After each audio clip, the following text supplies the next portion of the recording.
Honorable members, in order to enhance the profitability of agriculture, my government is also placing emphasis on creating modern agricultural infrastructure. The Agricultural Infrastructure Fund for rupees 1 lakh crore has also been started for this purpose.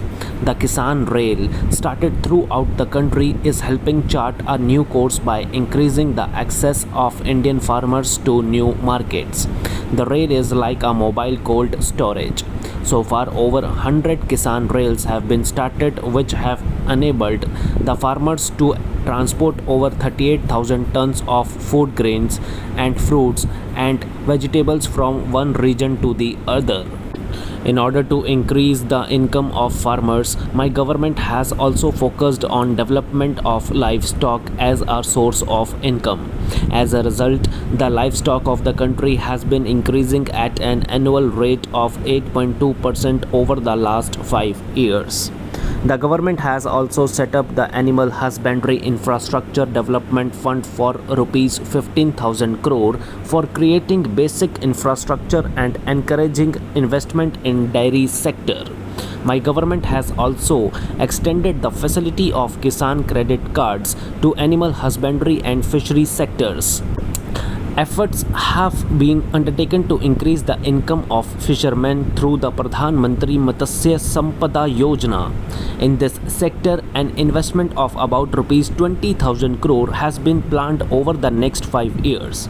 In order to increase the income of the farmers, the government has also launched a campaign to turn the Annadata into Urjadata.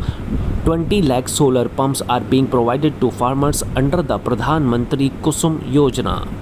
A government is also encouraging production of ethanol from sugarcane, maize and paddy. Due to the affirmative policies of the government over the past 6 years, the annual ethanol production has increased from 38 crore litres to 190 crore litres. The production is expected to reach 320 crores litres this year. Ethanol is emerging as a major source for augmenting the income of farmers. Pujya Bapu had envisioned the development of self-reliant Adarsh Gram. Carrying this idea forward, my government has been working relentlessly for multifaceted development of villages. Raising the standard of living of the villagers is a priority for my government. This is best exemplified by the 2 crore houses built since 2014 for the poor families living in villages in the country. Honorable members, under the Swamitva scheme launched by my government, villagers are now acquiring legal rights over their property. With ownership rights, the villagers can now easily avail bank loans and housing loans against the collateral of their properties, and economic activities are expected to gain momentum in the rural areas. Small entrepreneurs, people associated with cottage industries and small farmers would be especially benefited under the scheme. Baba Saheb Ambedkar was not only the principal architect of the Indian Constitution but also guided the development of the country's water policy. On 8th November 1945, during a conference in Cuttack, he had said, "Water is wealth." Water being the wealth of the people and its distribution being uncertain, the correct approach is not to complain against nature but to conserve water. Drawing inspiration from Baba Saheb, my government is working on the ambitious scheme of Jal Jeevan Mission.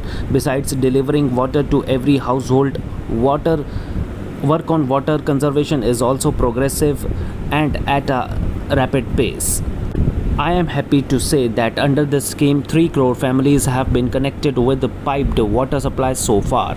Under this scheme, water connection is being provided on priority to brothers and sisters belonging to the scheduled castes and scheduled tribes as well as other deprived sections of the society. Keeping in mind the requirements of the 21st century and with a view to improving the connectivity of our villages, my government has made commendable progress in expanding the network of rural roads. Under the Pradhan Mantri Gram Sadak Yojana, construction of 6.42 lakhs kilometer of road network has been completed in rural areas of the country. In the third phase of this scheme, 1.25 lakh kilometer roads connecting the settlements, schools, markets, and hospitals in rural areas will also be upgraded. Along with roads, internet connectivity is equally important in the rural areas. After ensuring electrification of every village, my government is implementing a mission to connect over 6 lakh villages to the country through optical fiber. Our small scale industries, cottage industries, and MSMEs spread across the villages and small towns are the backbone of our economy.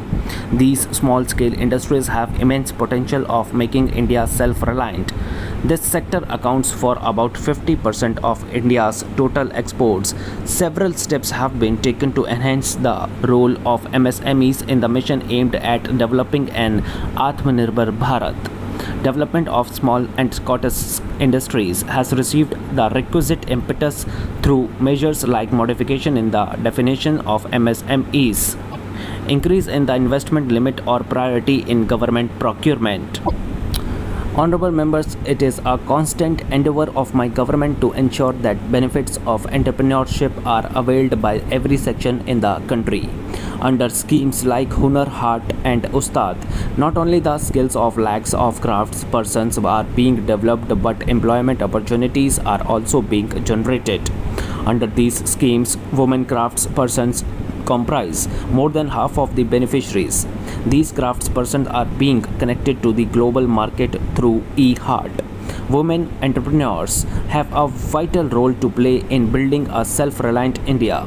My government has taken several steps to provide new opportunities for self-employment to women. Under the Mudra scheme, more than 25 crore loans have been sanctioned so far, of which nearly 70% have been given to women entrepreneurs.